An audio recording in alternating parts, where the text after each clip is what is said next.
Hello, good evening. Deepan, I am audible?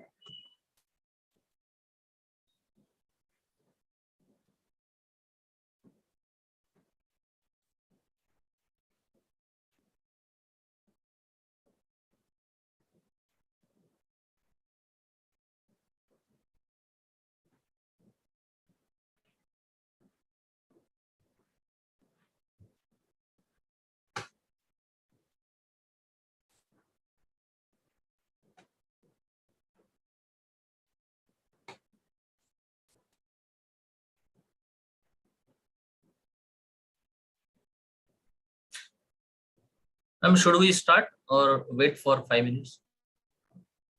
Sure, whatever you think is appropriate.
So, good evening all.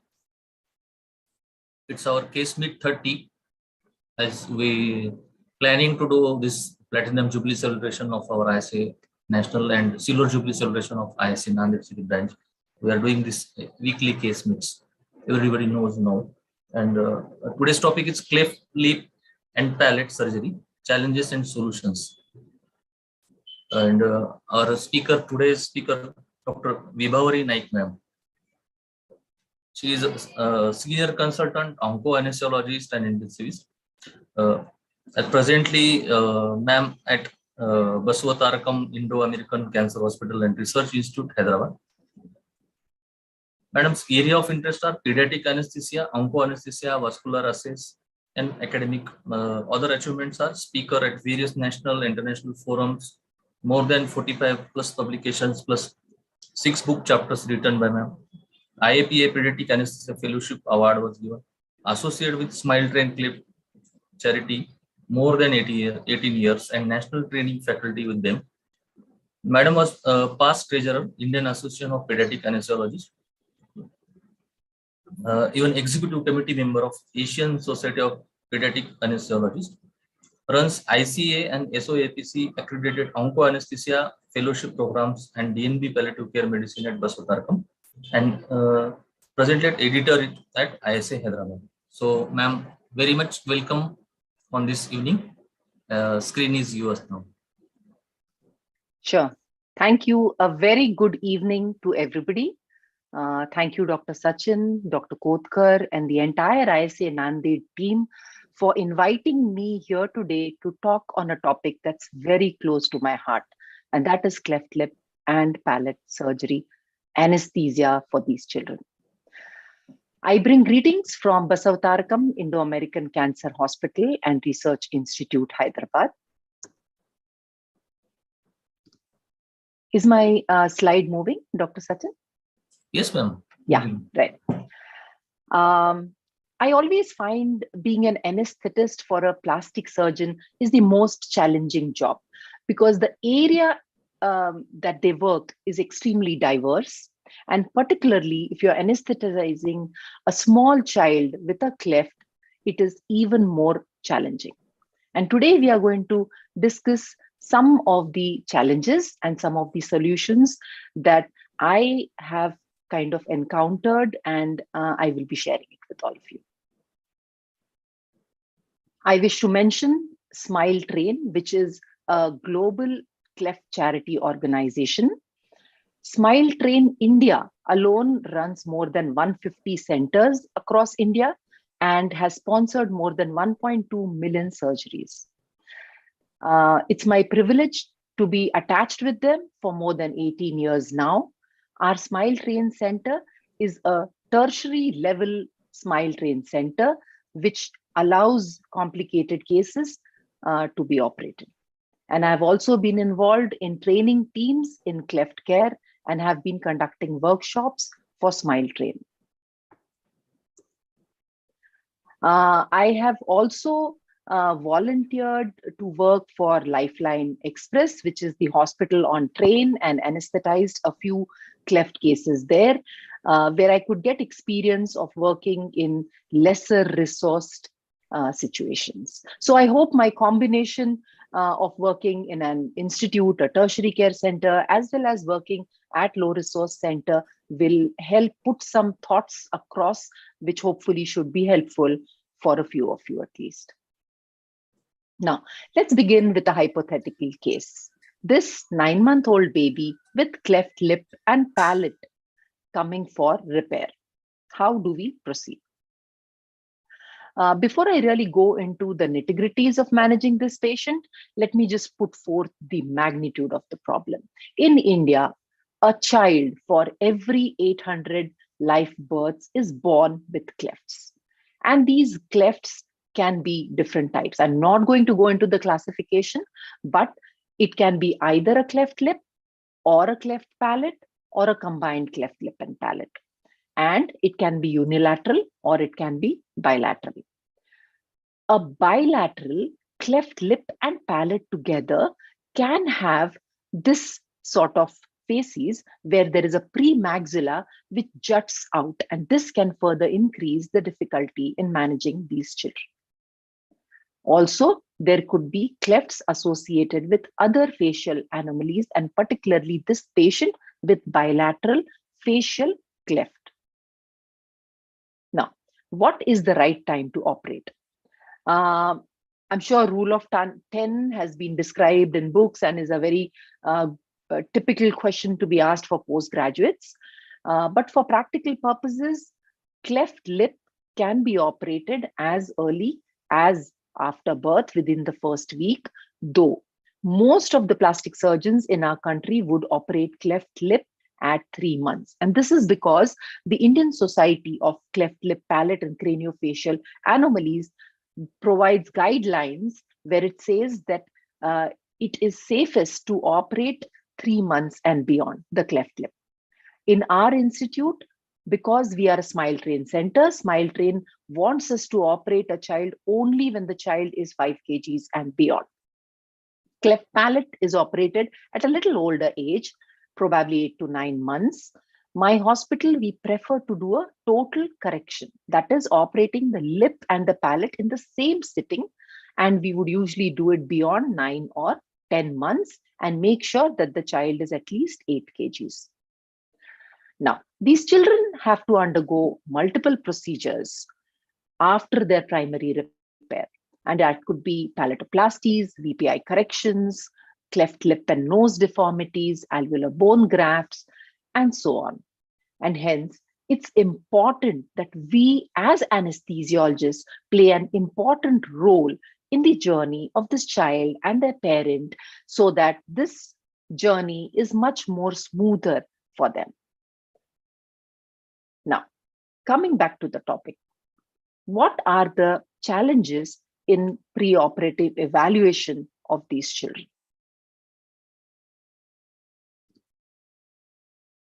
I think the most important point that here we need to identify is if this child is having an active upper respiratory tract infection. Now, the problematic area here is that chronic rhinorrhea is very common in these children, and frequent nasal regurgitation is going to cause frequent upper respiratory tract infections in these children. But in younger children, since this is an airway surgery, we have to be all the more sure that this is just a benign nasal discharge and not an upper respiratory tract infection. So how do we identify it?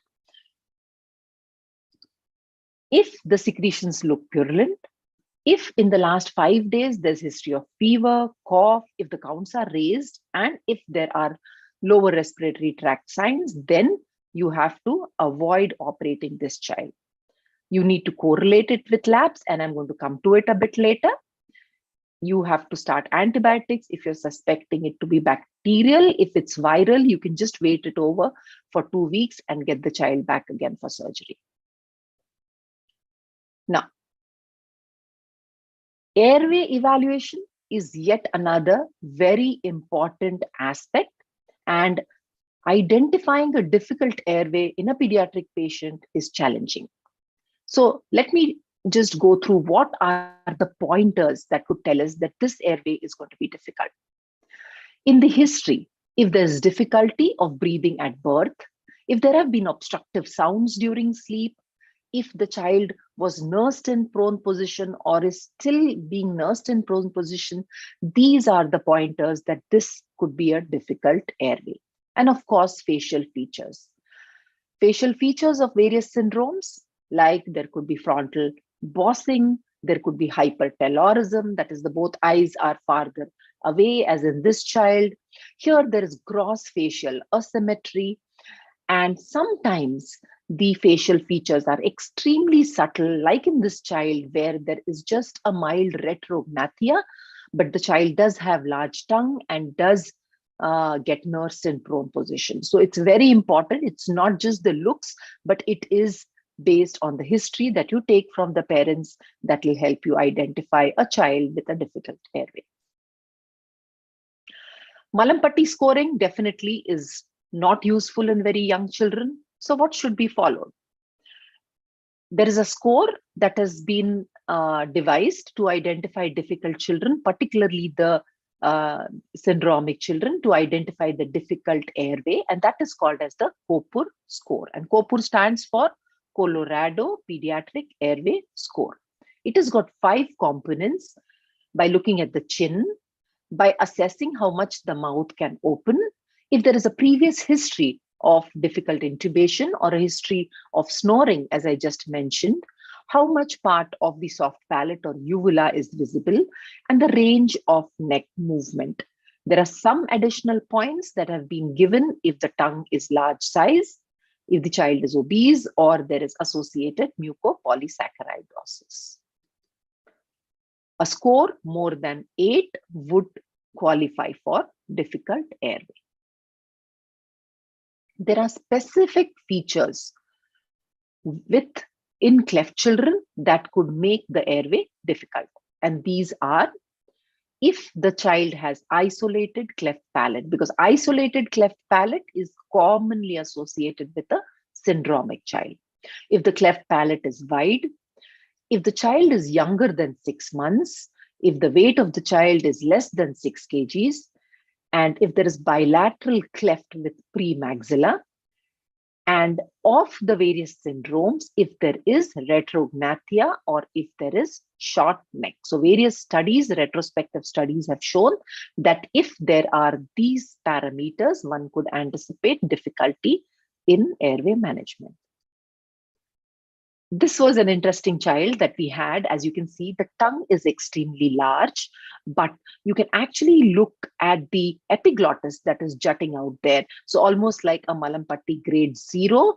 And though it was difficult, there was some difficulty in mask ventilation, the intubation was extremely easy for this child. Coming to various syndromes, I think it's impossible to really memorize all the types of syndromes that can be associated with cleft patients. There are more than 200 syndromes that have been documented. But I think important points to highlight here are, if there is a child who has associated skull bone anomalies, which means there is some form of craniosynostosis, you have to take history for seizures, and you have to rule out if there is raised intracranial pressure. If there is a child with widely set eyes, that is hypertelorism, remember that this is going to be associated with maxillary hypoplasia, and this is going to cause difficulty both in mask ventilation as well as intubation. A grossly dysmorphic facies, like here you see that the left and the right side of the face is difficult, and these are probably the most high-risk patients because this can be present in Crouzon's syndrome, where the airway is difficult and ends up being more difficult as the child grows. Retrognathia, as I had mentioned earlier, is another important pointer. In this girl, the retrognathia is very, very overt, but as I showed this picture of this baby earlier, sometimes the retrognathia can be very subtle and has to be confirmed on history. Now, two important syndromes that you need to be aware, Pear-Robbins sequence and the Treacher-Collins syndrome. Pear-Robbins sequence is mainly related to retrognathia and a large tongue. 80% of these patients would have cleft palate. But the best part about this sequence is that the airway keeps improving with age. So for an identified Pear-Robbins sequence, we often do not operate these children at 9 or 10 months of age. We wait till the obstructive symptoms subside, and it can sometimes be a little over a year or maybe 15 months that these children would be appropriate to be operated. Whereas Treacher-Collins syndrome is associated with maxillary hypoplasia along with mandibular hypoplasia. So there is going to be retrognathia as well as other dysmorphic features that you can see in this picture. But the issue with this syndrome is that airway does not improve with age. So if you have, say, successfully intubated this child in the first sitting and the child is coming again for a second sitting for some other repair, then it does not guarantee that it is going to be an easy intubation. You have to remember that the airway can in fact worsen in Treacher-Collins syndrome and Crouzon's syndrome. Another important component, and that is called as physiologically difficult airway. So till now, I have just spoken about the anatomical factors that could increase the difficulty of the airway. A child who has history of snoring, history of frequent upper respiratory tract infection, history of passive smoking, maybe the father smokes in the family, has evidence of eosinophilia, or has presence of congenital heart disease. This child is at an increased risk of desaturation and hemodynamic instability, making it a physiologically difficult airway. So all these pointers also need to be identified and taken into consideration. Now, what investigations should be asked for? These are the routine investigations that we do for all our patients. That is the complete blood count. We do a PT-INR, we do a blood grouping, and we do viral markers. Now, based on the requirement of the patient, further investigations are done. If the if the INR is more than 1.3, we put the child on vitamin K supplementation and call the child back again when the INR is at least 1.3 or less. In the complete blood count, I want to bring your attention to the variations of the WBC count that can normally occur in a healthy child. And the counts are usually higher when the child is younger. So at 1 week, the total WBC count of 21,000 is considered normal. And slowly, the upper limit of the WBC count starts dropping as the child starts growing up. And even up to 1 year, a total WBC count of 17,500 should be considered normal. Parallelly, you would notice that the neutrophil percentages are much lesser in children as compared to adults. In adults, a neutrophil percentage of 60 to 70% is considered normal, whereas in children, 30 to 40% is considered normal. And the neutrophil percentage starts increasing in children as they grow older, and probably beyond 10 years, it would be closer to the adult values. Now, coming to eosinophilia, I think it's very important that you look at the absolute eosinophil count whenever you're looking at the total WBC count. And this is because the eosinophil count is raised in certain situations like allergic bronchitis, children who have asthma, children who have cutaneous allergies, worm infestations, and filariasis. Now, this study showed that if the eosinophil count is raised, these children are associated with higher perioperative respiratory complications. And this is why the eosinophil count is relevant for us. Now, this study actually looked at what percentage of patients who are coming for cleft lip and palate repair have eosinophilia. And if you look at this, almost 1/3 of the patients who come to us for cleft surgeries can have eosinophilia. In our hospital, we take the absolute eosinophil count of 1,500 as the cutoff. And if the absolute eosinophil count is more than 1,500, then depending on the cause of the eosinophilia, we would treat the child. If there's worm infestation, you can give a single dose albendazole. For filariasis, diethylcarbamazine is given, and allergic bronchitis, you may want to start them on bronchodilators. What about routine chest X-ray? Is it required? No. Routine chest X-ray is not required, but you should get it done if it is a child with congenital anomalies. What about 2D echo? Is it required for all children? Again, no, we do not do it for all children, but a good clinical examination will help you identify which child could require a 2D echo.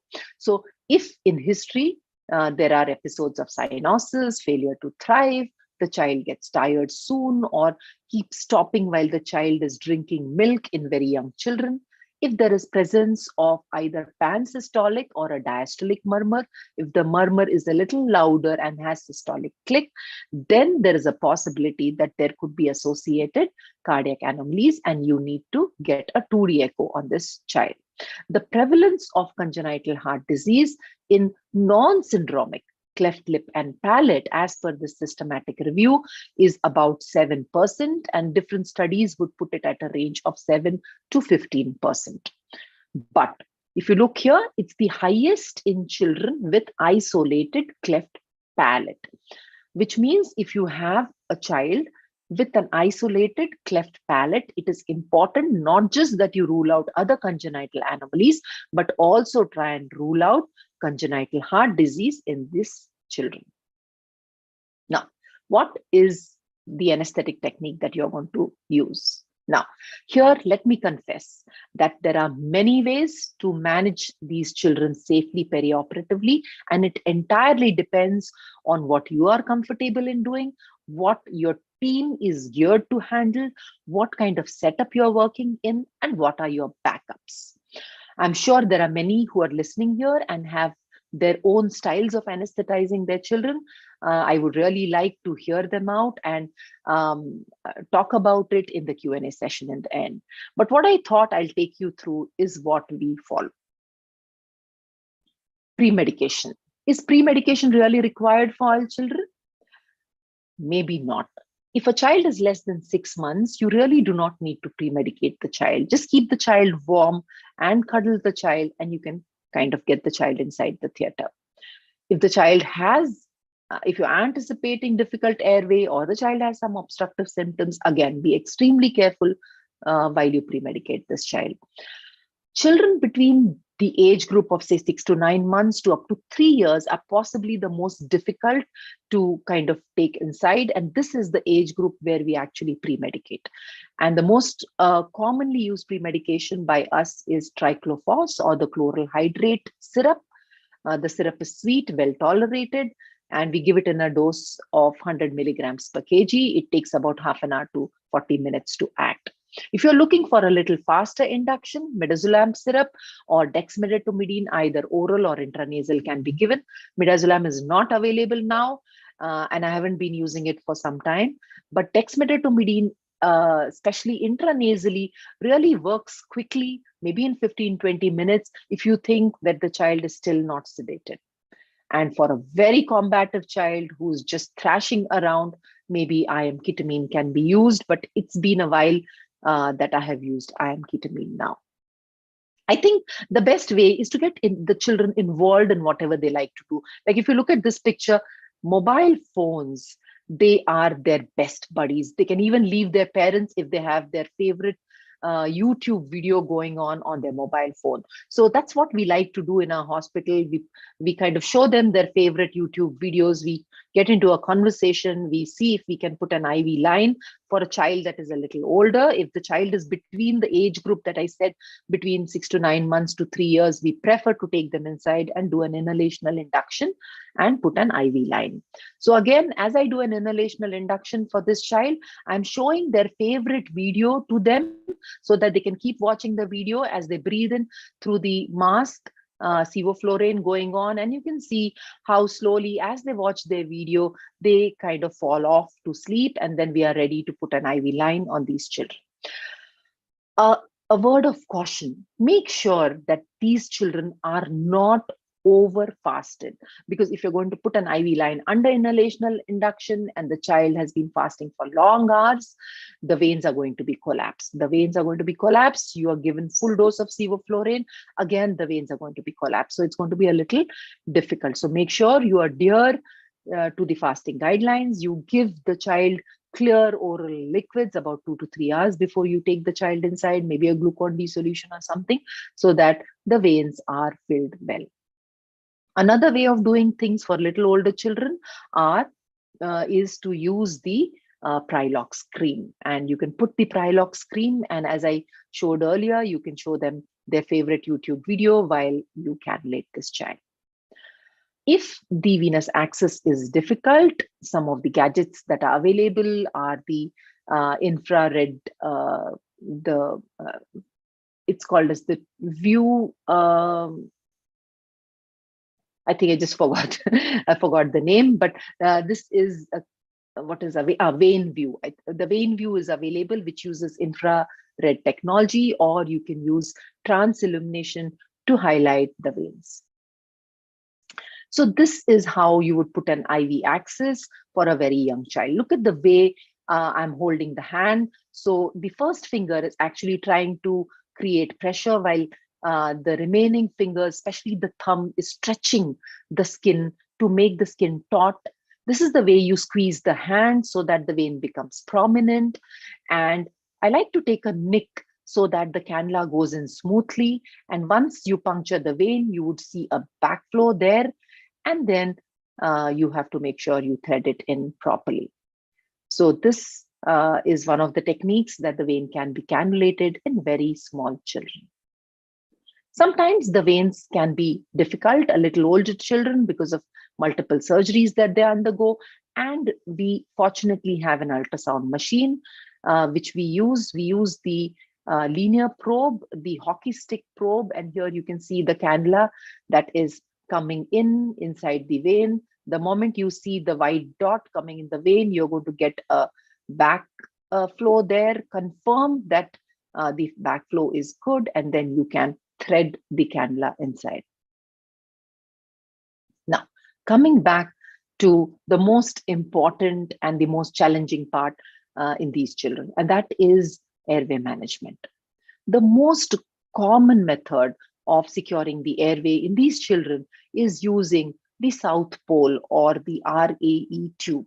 But as you can see in this child, depending on the discrepancy between the child age and the weight, sometimes the child is older, but the weight of the child is small. In such situations, there's a possibility that the RAE tube does not fit well, like the curve, the black line, which needs to be there at the lip, is seen jutting out. So either you can cut the extra length of the tube and put a roller gauze, or after you position, you can put in some extra padding there so that the tube is stabilized.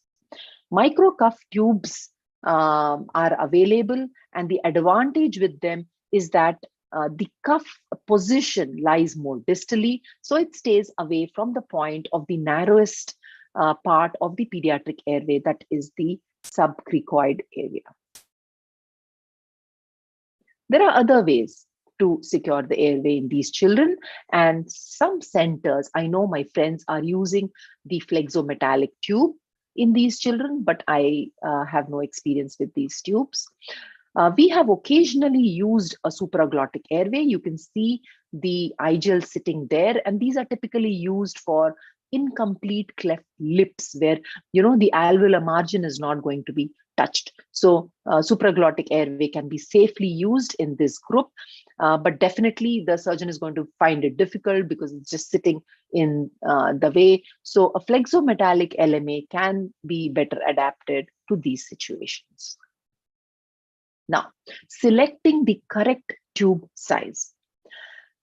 Particularly if you have a child where there is a significant discrepancy between the age of the child and the weight, like in this child with tetraphocomelia, it's very difficult to anticipate what is the appropriate tube size. And in such situations, the most helpful way is to use the ultrasound machine, put it in front of the neck, and try and look at the transverse diameter in the subglottic area, and that is going to give you an idea which is more accurate than the age-based formula.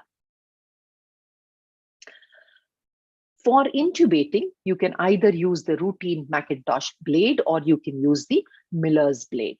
Now, Miller's blade is extremely useful when the space in the oral cavity is less. So when the mouth opening is less, when there is retrognathia, Miller's blade is much more useful in intubating these children. Also, the fact that the typical Macintosh blade in a child with left-sided cleft can keep slipping into the cleft and making the space narrower and increasing the difficulty of intubation.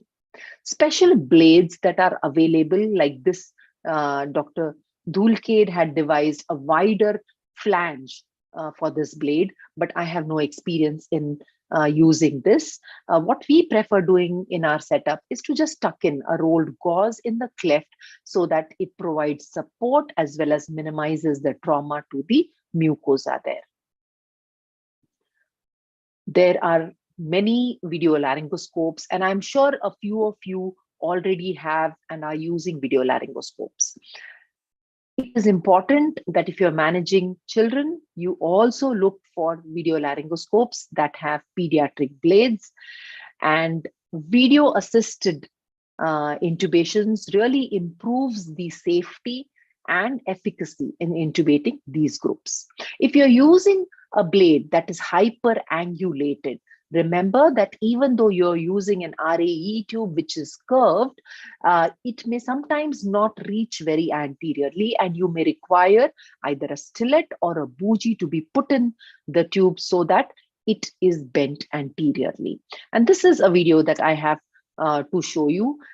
This is actually the adult blade that I have used here for CMAC, and you see that the RAE tube is just going posterior. The view is very good for me, but I'm unable to intubate. So I've used a bougie, and now over the bougie, we are trying to railroad the endotracheal tube, and this is how we have intubated it. So remember that whenever you're using a blade that is discrepant of the size, or if it is hyperangulated blade, it is always better to use a bougie or a stillet to bend the tube anteriorly. This is another video that I have for you, and you can see this child who had subtle retrognathia. We are using a pediatric video laryngoscope blade, but even after manipulation, the best view that we could get is just the posterior aspect of the larynx. And fortunately enough for us, just with that limited view, we were able to intubate this child. Moving on to a very important topic that has been in discussion of late, and that is regarding throat pack. To be or not to be? Would you want to put a throat pack, or would you not want to put a throat pack? Well, traditional teaching, we've always used throat packs, but recent studies have shown the harms of using throat pack because of increasing because of the throat pack, there can be mucosal injury, there can be swallowing difficulties, there can be more of injury to the mucosa in the pharyngeal area. And this systematic review looks at the benefits and harms of routine anesthesiologist inserted throat packs in adults, and the practice recommendation says that routine placement of throat pack by the anesthesiologist should be avoided. But it can be placed by a surgeon in a way that is suitable for the surgery, and making sure that it is not tightly packed, because all the harms of using a routine throat pack is because of the way we are trained to put the throat pack. We are trained to kind of tightly pack the throat pack around the tube so that the tube doesn't slip out, or just to make sure that whatever bleeding is occurring does not enter the larynx. But this is probably not the most appropriate way of using a throat pack if you're going to use. Also, it is important to remember that we have to mark it or label it somewhere that we have put a throat pack, so that we remember to remove it. This specific study actually looked at in children undergoing cleft lip and palate surgeries, and they had two types of surgeons, one who liked to put the throat pack and the other surgeon who did not like to put throat pack. And they tried to compare the results, and their conclusion was that it is okay to omit the throat pack in cleft lip and palate surgery. Cleft palate surgery, particularly because of the position, whatever bleeding occurs is going to fall in the posterior pharynx and will not be directly close to the airway, as long as you have made sure that you have performed a good suction before this position is removed to normal position. Now, you've intubated this child and the surgeon has started. The first thing that they do is that they put in a Dingman retractor and they open it up. It is very important for you to be vigilant at this time point, because as you can see here, the tube is getting kinked and bent because of this retractor, even though this tongue blade has a slot for the endotracheal tube. So you have to keep an eye on the airway pressure and visually inspect while the surgeon is opening the mouth gag.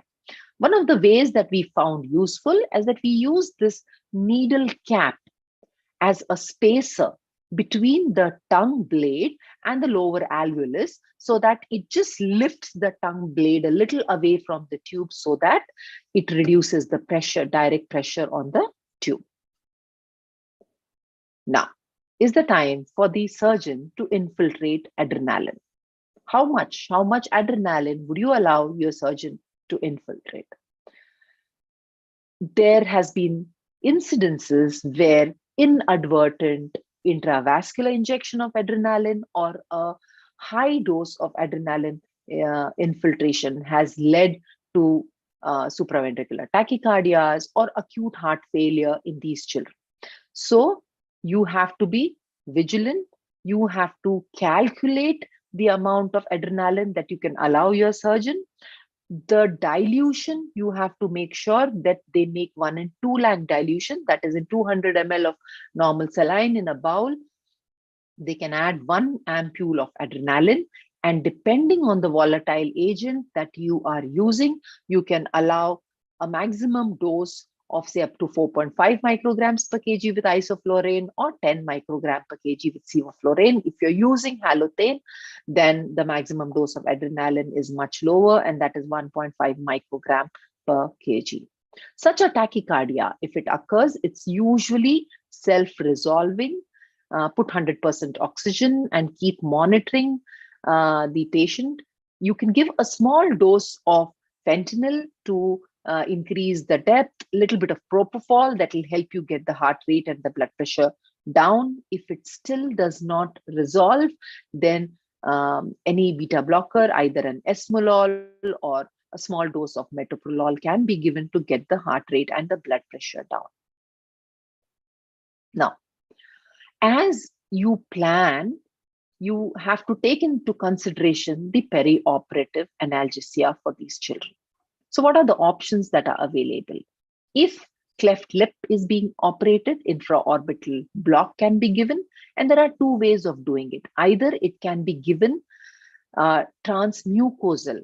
So this is the surgeon, after finishing the palate surgery, is giving an infraorbital block. You can see the left hand is trying to feel the inferior orbital margin and the inferior orbital foramen, making sure that the tip of the needle is not going beyond this point, and then infiltrating 1 ml of the local anesthetic. Whereas another way of doing it is in probably a little older patients is to give it externally, where you can actually feel the dip in the inferior orbital margin and then mark it and give the local anesthetic there.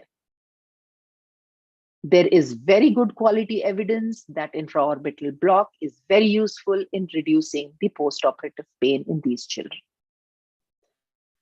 Some surgeons prefer using local anesthetic infiltration.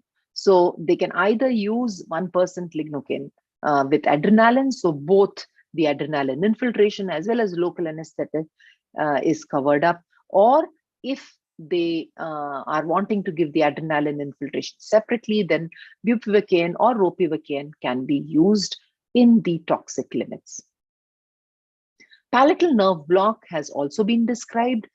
The palate is supplied by 3 important pairs of nerves: the greater palatine nerve, the lesser palatine nerve, and the nasopalatine nerve. And this is how you would block the greater palatine nerve, where it exits in front of the first premolar, the lesser palatine nerve just behind the greater palatine nerve, and the nasopalatine nerve near the incisive foramen. Recently, there has been increased interest in giving maxillary nerve block in these children. So basically, maxillary nerve, as it exits the Gazerian ganglion, supplies both the lip as well as palate. The branches of maxillary nerve will supply both. So a suprazygomatic approach to blocking maxillary nerve in these children is preferred, and this is how it is done. So the first step is to identify the frontozygomatic process. So you have to feel a dip, which is between the frontal process and the zygomatic process that runs horizontally. And after you've identified these 2 processes, you try and go closer to the angle made between them, and you go vertically first, go down till you feel loss of resistance, then come out just a millimeter and direct it towards the ipsilateral nasolabial fold.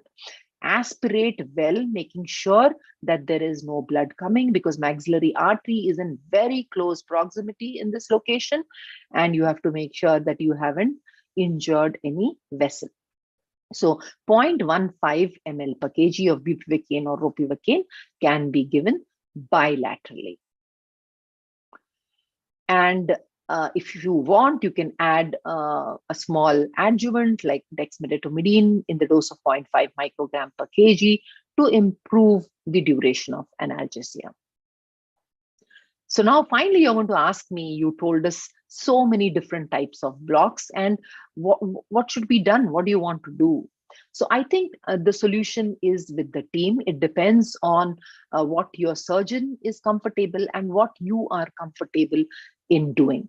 But if you want to look at the literature that compares bilateral suprazygomatic maxillary nerve blocks with both infraorbital and palatine nerve blocks says that bilateral suprazygomatic maxillary nerve block is an effective and safe alternative to the peripheral nerve blocks for cleft lip and palate surgeries. So, but it is not superior. It is effective and quite equivalent. So it is entirely up to you and your comfort in selecting the nerve block. But whatever you select, it is important that you select a nerve block because that is going to help in a good post-operative analgesia for these children.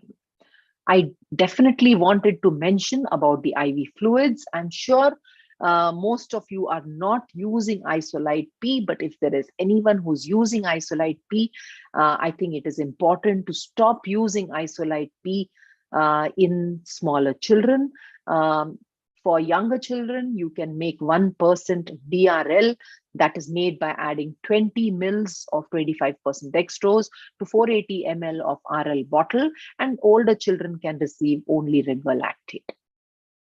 It is always safer to use a burette set so that you can add whatever is the required quantity or use a dosiflow rather than using a regular intravenous infusion set. Okay, so we are at the end of the surgery. Everything has sailed smooth so far. Now, what are the important points that you need to check before you want to start extubating these children? So a pre-extubating checklist that I like to follow. The first and the most important thing is to make sure that if you have kind of kept the child a little deep, make sure that you start getting the child a little lighter, normalize the blood pressure so that the surgeon is able to identify bleeders, because in palate repairs, there are raw areas that are left. So once the surgeon has made sure that the blood pressure is close to normal and there are not any bleeders, it is more safer to proceed for extubation. Nasopharyngeal suction that I had mentioned, that before you take the child out from that position, a good nasopharyngeal suction is going to be of use. And this is how we do it. We use a metal Youngcour's cannula in the oral cavity, and through both the nostrils, we use normal saline that is flushed and aspirated from the Youngcour's cannula. So this is the way a good nasopharyngeal suction can be done. The next step is, if you've put a throat pack or if the surgeon has put the throat pack removal.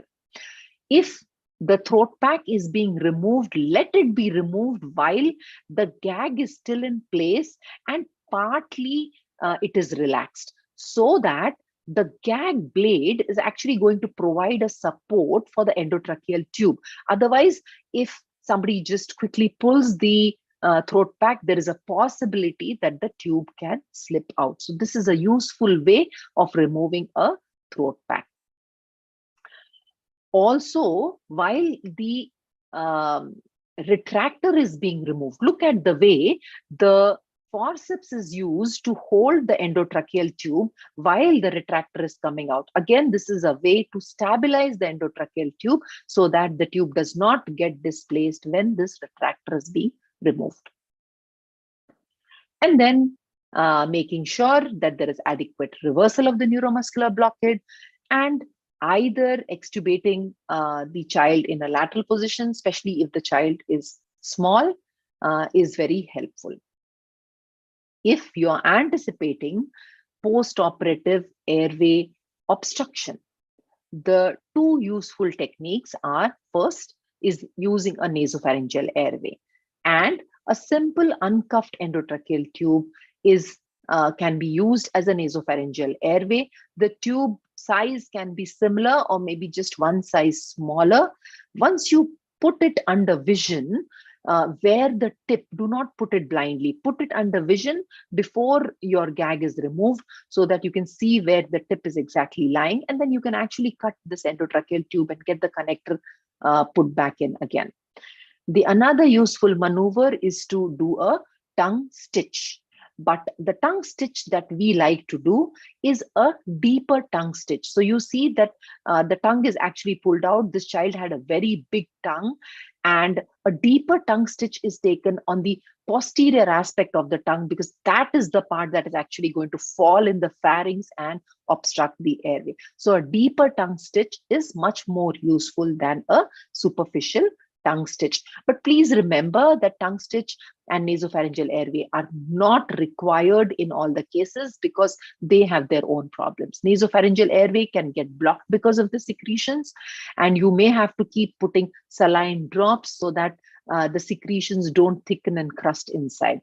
And the tongue stitch should be used only when necessary. For rest of the time, even if you put a tongue stitch, the tongue stitch has to be relaxed and put because it's going to interfere with swallowing for this child. And tongue stitch, a deeper tongue stitch can also come with problems. So of the many tongue stitch that we've done for many years, I remember this child very conspicuously who actually swallowed the deeper part of the tongue stitch. So the deeper part of the tongue stitch was just not available for us to remove in the post-op period. And we again had to take him to the OR, gas him down with an inhalational agent, and then remove the thread. So just remember that each of the technique can be associated with problems, and hence you have to use them judiciously. Now, coming to the post-operative care, I think the most challenging part in these cases is to have a calm and an arousable child. So child should not be crying, because if the child cries, there'll be more bleeding. And if the child is deeply sedated, there is a chance that the child will obstruct or can aspirate if the child starts bleeding. So some of the techniques that we like to follow are the way we nurse these children. So if the child has undergone only palate repair, that is, there is no lip repair done, and probably these are the patients who would are more prone for respiratory obstruction, we like to put them in prone position like this so that the tongue falls forward, and if there is any bleeding, again it will be collected on this gauze piece that we can see. But if lip is operated, then this is not the best position, because the lip wound can get injured if the child moves the head.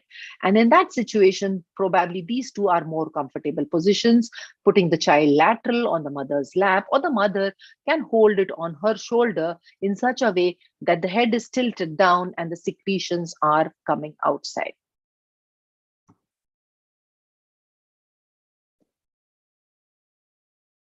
Okay. So what are the causes of post-operative respiratory obstruction?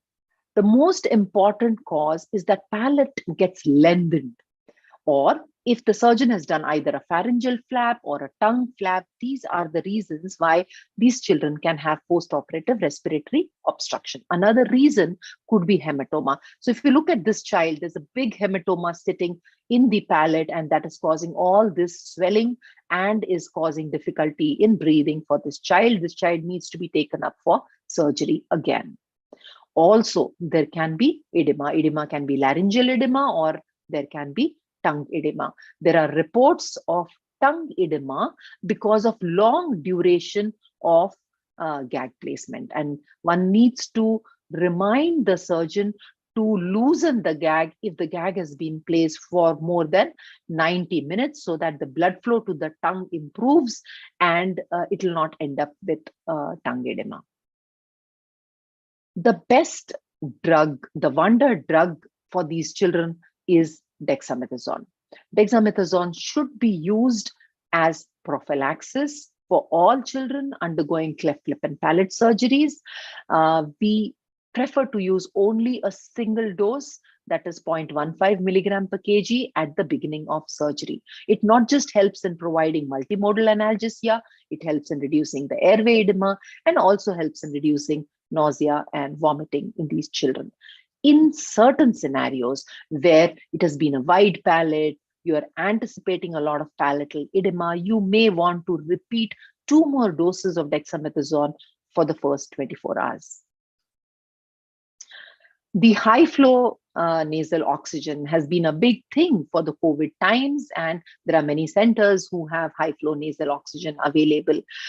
This child, a little older child, he had a very bad scarred palate and underwent a little complicated palatal repair and ended up having palatal edema in the post-op period, because of which he was finding it difficult to breathe. And we tried putting high flow nasal oxygen for the first 24 hours, and it helped sail this child comfortably. But this is just one case that we have done, and I'm not very sure whether there is role of high flow nasal oxygen for all of these cases. Post-operative pain is an important component. Flack scale is used to assess pain in these children, and it is better that you stick to paracetamol or non-steroidal anti-inflammatory drugs in the post-operative period. There are many centers that use suppositories, both paracetamol or diclofenac suppositories, but we do not use suppositories because suppositories can have erratic absorption. So older children can be given ketorolac in the dose of 0.5 milligrams per kg. And in younger children, we prefer giving paracetamol syrup and ibuprofen syrup to cover the post-operative pain. Post-operative agitation is probably most difficult. The children will be irritable, they'll be thrashing, they'll bleed more, they'll cry more, and that will cause a lot of anxiety to everyone. So make sure that you've provided adequate analgesia so the post-op agitation is less.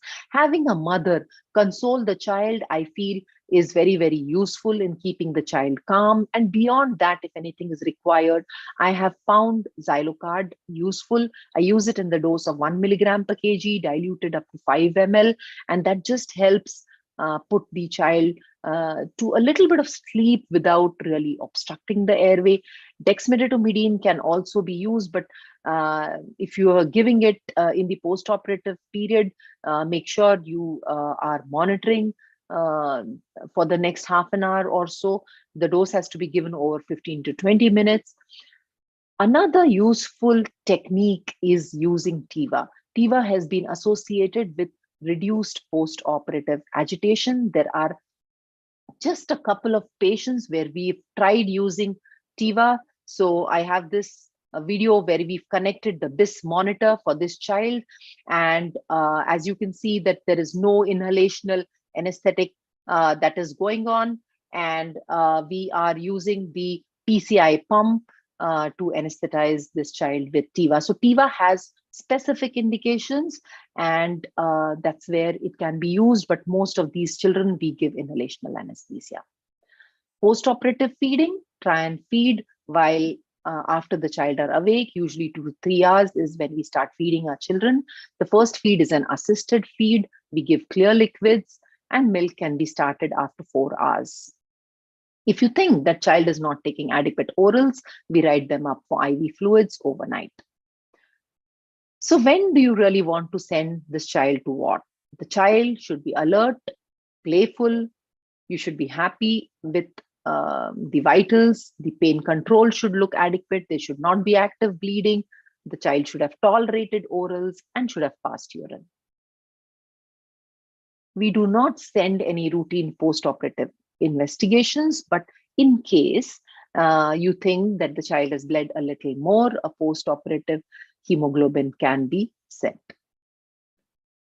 Now, coming just a last mention of the ERAS protocol. ERAS has been occupying a lot of surgical areas, and yes, even the plastic surgeons have been trying to use ERAS for cleft children. And these are the components of the ERAS protocol, the preoperative, intraoperative, and postoperative components. And I have discussed all of them in my lecture so far. So I think counseling of the parent is extremely important, making sure that the child is not fasting for longer duration, using short-acting drugs, multimodal analgesia, using dexamethasone, at least a single dose is useful, and post-operatively feeding them early is really helpful in helping them for early discharge. Thus, to summarize, managing these children is both science and art. Risk stratifying these children, identifying which children could be problematic is extremely important. Take help whenever you are managing difficult airway cases, because these children can sometimes not give you adequate time and they can just rapidly desaturate and crash. And also anticipating which children can develop post-operative respiratory obstruction, and taking adequate precautions is the key to success. For those who are interested, this chapter that I had authored in Textbook of Pediatric Anesthesia could be useful to have a little more read on this topic. Thank you so much for your patient listening. I thank my team, my hospital, and my patients who make me feel my job more meaningful as we spread smiles across the lives of these children. Thank you so much.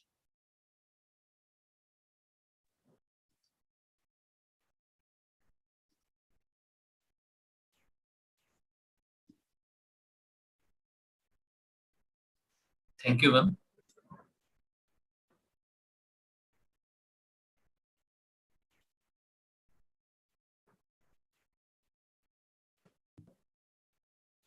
Ma'am, you mentioned about Xylophone in the post-op period. Mm-hmm. Can you please, we can use in other procedures in pediatric patients as a anxiety-related matters.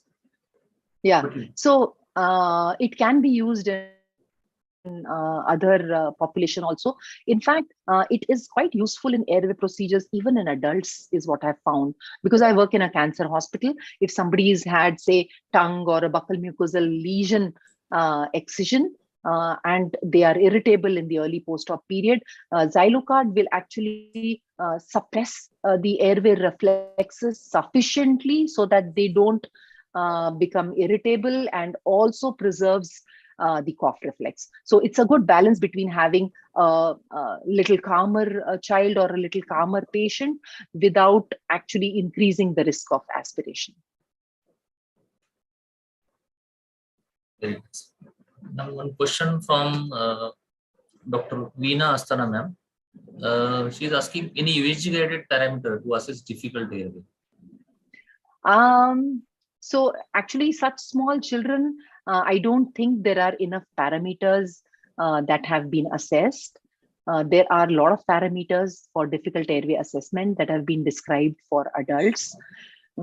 If I use an ultrasound for airway for these children, the most important way to use it would be to identify the cricothyroid membrane in a child with a difficult airway, because that is something that is going to be extremely useful for you. If you mark it and keep in the pre-op area, you can use it for rapid front of neck access. Whereas if you are trying to ask me in younger children, trying to measure different distances, I don't think it has been studied adequately. I am not aware of it. In your setup, you mentioned about video laryngoscope in children. What is your experience related to video larynx? So which one is should we use in private practice for our private forum point of view? I'm asking because we don't do regularly clip or palate surgeries, but a lot of pediatric surgeries are happening. So which one you think is best? So there are many video laryngoscopes that are available with pediatric blades now. So whenever you are buying a video laryngoscope, just make sure you buy that extra smaller size blade. It will just cost you a little, but can be really very useful. There are a lot of Indian makes also that are available. So we have CMAC, and we also have the other one that is marketed by Anesthetics India, the one that I showed it in one of my presentations, that has got a lot of types of blades. It has got a pediatric McCoy blade, it has got a pediatric Miller's blade, and different size of pediatric Macintosh blade as well.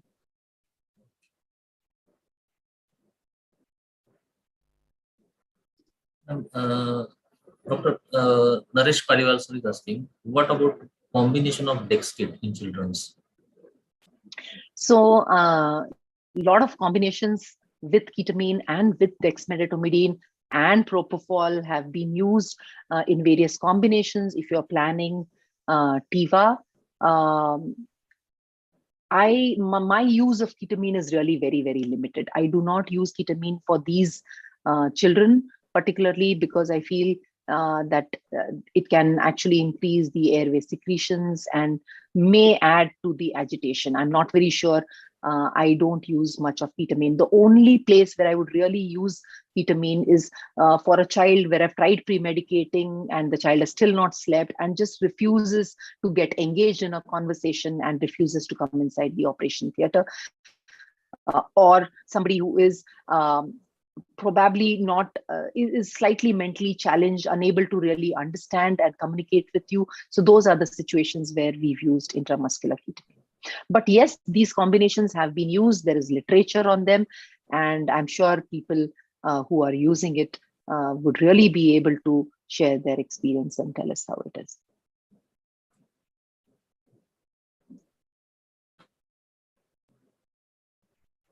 Other question from Tejas Bhandari. Post-op fluid management, do you check sugar peri-op? What about delayed reversals, role of calcium pre-op, if any? Okay, so let's go one by one. I think sugar. So most of my younger children, anybody less than 5 years, would definitely receive 1% DRL. Actually, if you look at the guidelines, you do not require to give dextrose for this age group.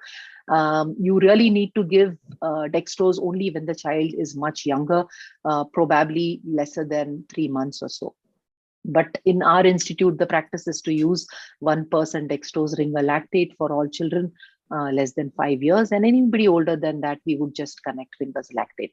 In this age group, I mean, because the children receive Glucon-D about 2 to 3 hours before surgery, and we start feeding in our post-operative recovery area, which is an assisted feed in front of the post-op nurse, and even an anesthesiologist is around many times. The incidence of hypoglycemia is not much. But if you are having a child where the mother has, because of some worry, has not really fed the child, please make sure that some amount of glucose goes, and 1% dextrose RL is a good alternative for that. The same can be continued in the post-op period. As I said, sometimes some children, even if we want to initiate orals, they do not take orals. They are unable to take orals. So these children, we continue 1% dextrose ringer lactate overnight, and we assess initiating feeding in them the next day morning. This percentage is relatively less, but we do have to do this in some patients. You mentioned about, we'll take the next question, then we'll ask. Dr. Veena Asthana ma'am asking about UAG-guided suprazygomatic maxillary nerve block landmarks. Yeah, so actually, suprazygomatic maxillary nerve block, ultrasound guided is definitely safer because it helps you identify the maxillary artery and be able to make sure that your needle and the drug that's being deposited is away from the maxillary artery. We've done ultrasound guided suprazygomatic maxillary nerve blocks in adult patients undergoing head and neck cancer surgeries, but even with the small footprint that I have found it a little challenging to identify the maxillary artery. But yes, if you can do it, that is the safest way of doing it. Using ultrasound to identify the maxillary artery and then giving the maxillary nerve block. I completely agree with you, Veena ma'am.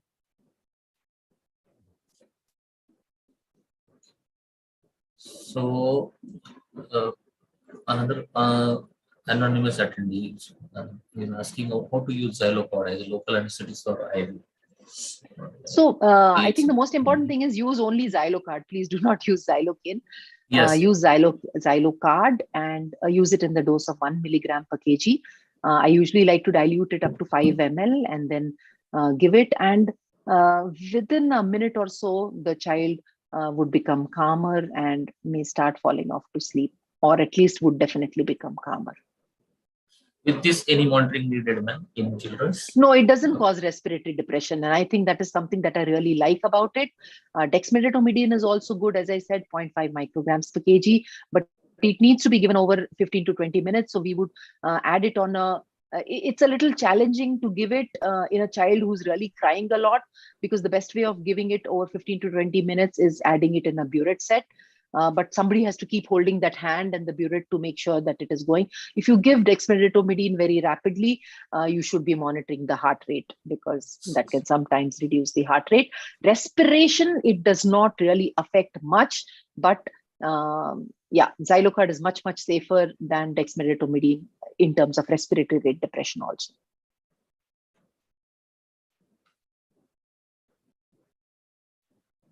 Okay.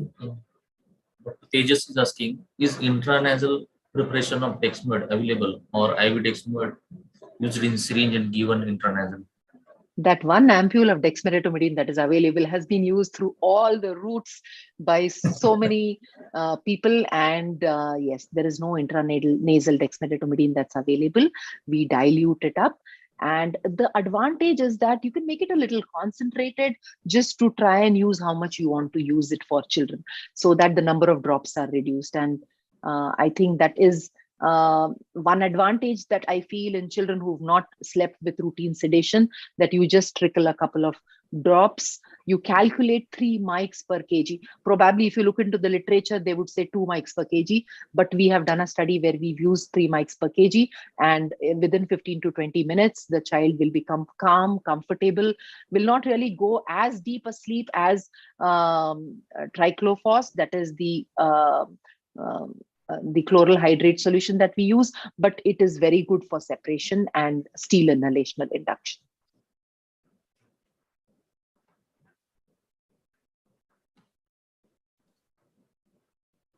Another question is from probe size for pediatrics, in related to UAG from Dr. Veena ma'am.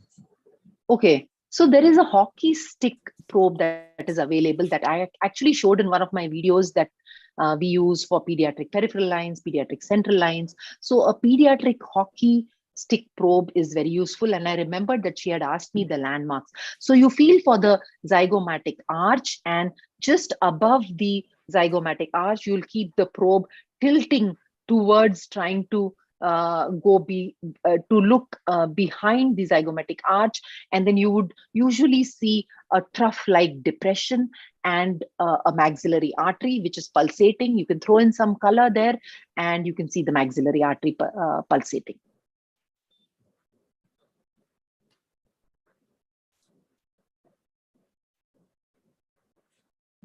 Again, Dr. Veena ma'am, have you ever used melatonin for pre-medication? No, I haven't used it, and never in children.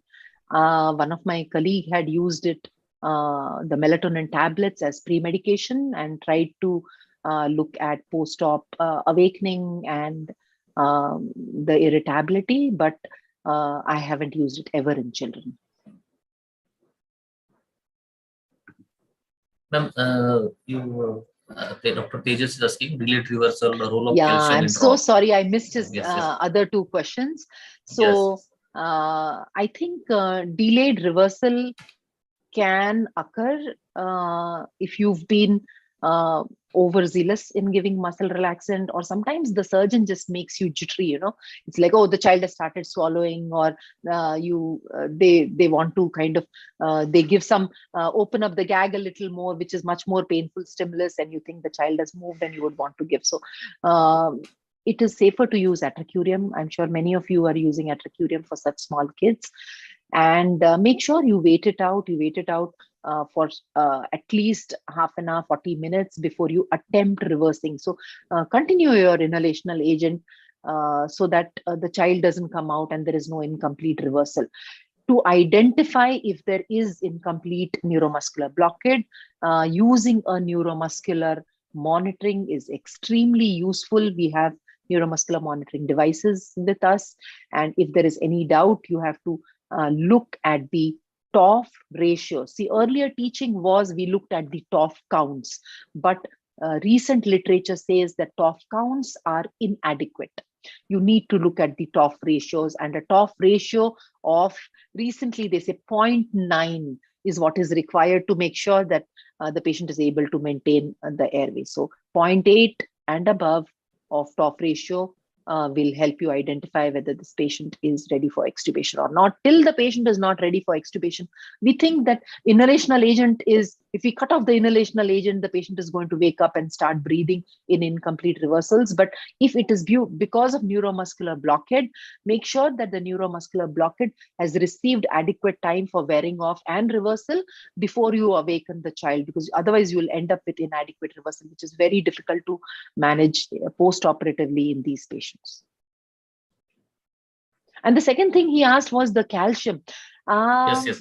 I don't use calcium for this age group because, as I mentioned, that we operate children only above 3 months of age group, and calcium typically is useful in neonatal population, in children who are lesser than 1 month or those who've been preterm. And beyond that, I don't really think that calcium is useful for airway purposes.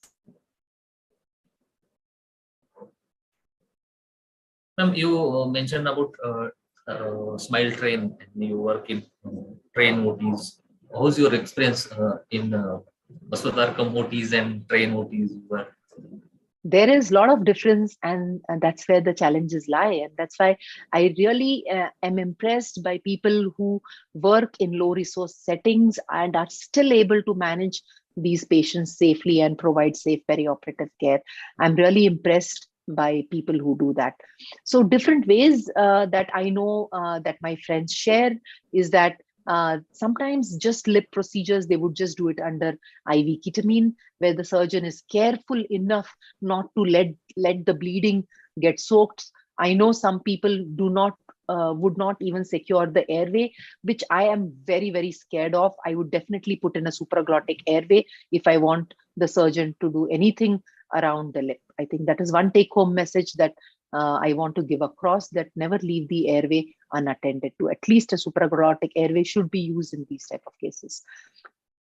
And then I know that people do manage these cases without inhalational agents, just with IV supplementation of propofol and ketamine combination. Ketamine, they would give initially in the dose of 1 milligram per kg, and top-ups of 0.25 or 0.5 milligram per kg as and when required, and propofol also in intermittent top-ups. And the reason that they give me is that my surgeon is extremely fast. They will usually finish these cases in half an hour, 1 hour. If you are really lucky to be working with such a surgeon, I'm sure you have devised your own comfortable way of managing these, but please make sure that the airway is secure. Do not do it with an insecure airway. Thank you, ma'am. From Dr. Veena, excellent presentation. Dr. Veena, you always rock. She mentioned. Thank you. About Thank that. you. So I will conclude this session, ma'am. It's a really thankful gesture from our ISSCT branch Nanded. All members glad that you came on our platform this evening. So I'm really thankful to you. Thank you. Thank you so much for inviting me, and Yes. good night, everybody. Have a nice weekend. Bye-bye. Thank you. Same to you.